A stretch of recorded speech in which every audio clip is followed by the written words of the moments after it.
Howdy folks, it's Richie aka Bog Otter here, and I'd like to give a brief Guild Wars 2 Lost Shores survival guide. I'm just going to summarize the big changes coming in the patch that actually dropped today, Thursday, November 15th, but a lot of the features and stuff will unlock throughout the weekend.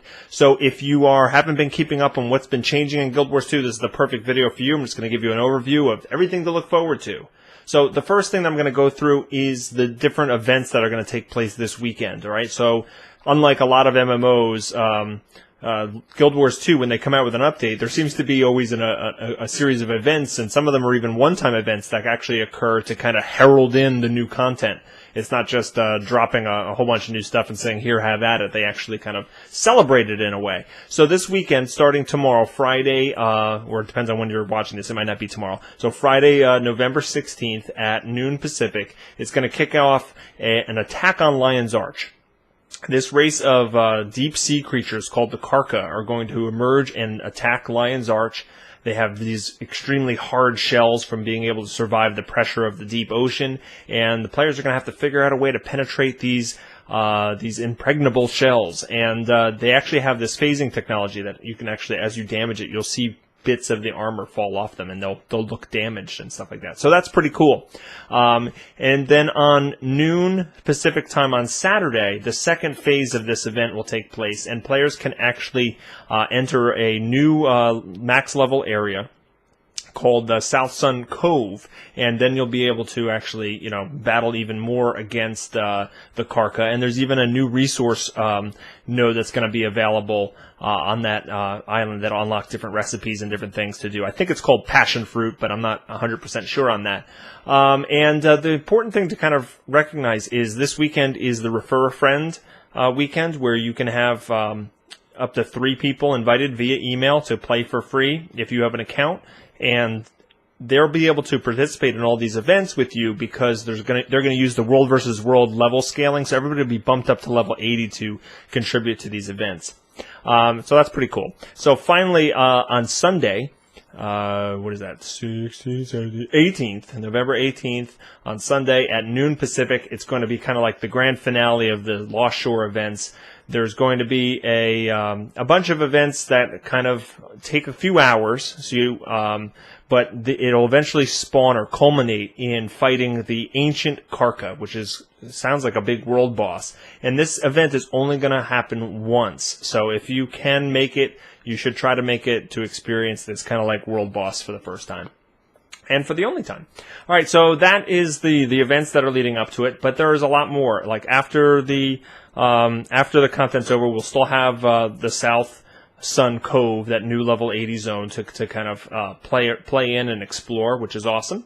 There's they revamped the reward system for both PvP tournaments and for dungeons, and for even, I think, even just like fighting rare or champion creatures throughout the game. So you'll see increased rewards across the board, and the dungeons even have some unique loot that drops in different dungeons, and creatures, bosses, and encounters in the dungeons also have a chance to drop a bag of wondrous goods, which contains coins and karma and even sometimes dungeon tokens. So all that's good. We've been hearing that they were going to look into making things a little bit more rewarding and a little bit more interesting. So they did restructure some of that.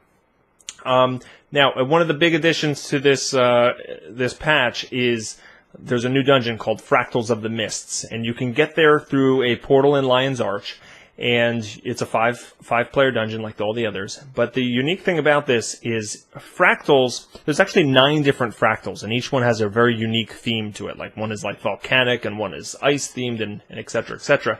And each fractal is kind of like a mini encounter, a mini dungeon.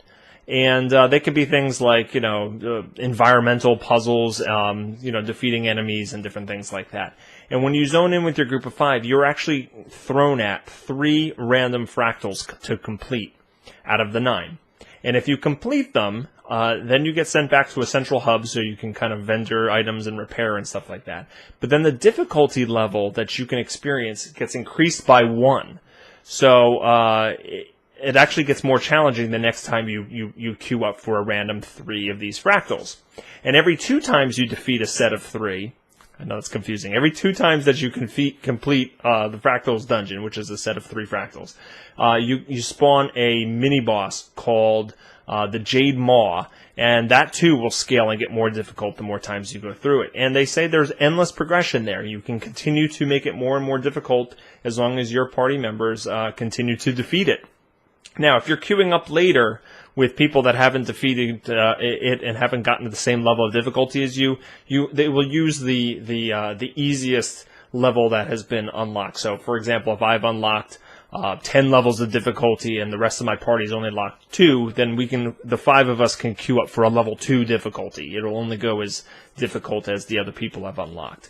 So it's just a unique mechanic there on how that whole thing works, and I really kind of like it. I like that it's set in the mists. I said on GuildCast this week, the mists kind of remind me of like the holodeck in Star Trek, because anything can virtually happen, and that's kind of cool that they can have a dungeon that whisks you away to 9 very different locations and still have it kind of make sense for the lore. Part of this dungeon is interesting in that there's a new condition called Agony being introduced, and Agony is a debuff that you cannot cure that will take away a percentage of your health, and it's very, very dangerous, and it kind of kills you pretty quickly.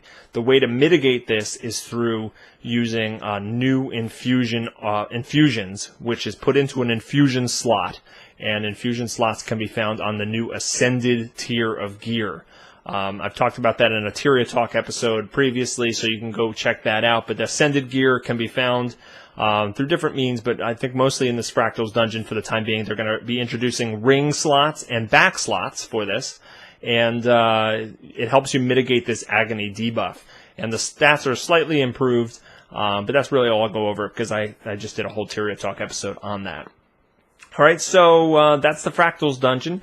So there's a new PvP map, and it's called Temple of the Silent Storm. And it is a very vertical map. It is set in a Kodan iceberg kind of meditative dojo-type environment. And Arena previewed it today on a live stream show. It looks really, really cool. And there are these nodes. It's obviously a capture point. There's nodes. But there's also these kind of shrines that you can meditate at. And you kind of have to channel to uninterrupted to get control of these shrines. And if you are able to meditate at a shrine and complete it, you get various buffs. Now, these buffs are very, very powerful in that they increase the amount of points you get for killing other players. And like there's two of them that can stack. And if your player like meditates at both these shrines, you can actually be getting 11 points per enemy player killed, which is just a huge advantage. There's also a shrine that allows your team to score double the points for all the nodes that they control. And then there's a really powerful node at the way bottom of the map that spawns about 6 minutes into the match.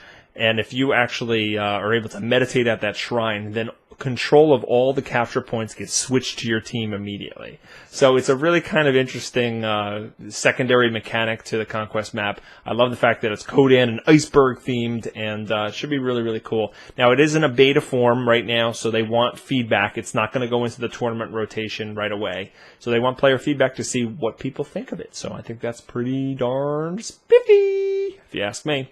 And so those are like the major things that they're putting in, but there is a huge list of patch notes. I'll put a link in the description. There's been different kinds of class changes. There's been bug fixes. There's been story mode fixes so that people unblocking certain things that were causing issues, and just a lot of little tweaks and changes all over the place. But it's a really solid update. I can't wait to get my hands on it. It still surprises me we're getting so much content right after the Shadow of the Mad King update, which I thought was spectacular. So new dungeon, new PvP map, new level 80 zone, one-time events going on during this weekend. Obviously, there's going to be new gem store items as well. Some of them are going to be for a limited time only. There is a new type of chest that you can buy, which has all new types of items in it. So check out the patch notes so you can get all the details on that. And overall, I'm really super excited. Let me know what you think of the Lost Shores, and I hope this survival guide helped you out. Leave me a question or comment, comments field below, and subscribe to my YouTube channel so you can be notified when future videos are released. And you can also reach me on Google+, Twitch, and Facebook, and Google+, and Twitter, and all those places. So follow me there. I'll put all the information on the screen. And if you have any questions for me, you can reach me at askbogotter@gmail.com. I'll talk to everybody later and hope everyone's a great day. Oh, you're still here? You expecting something funny at the end like I do with the Tyria Talk episodes? Move along.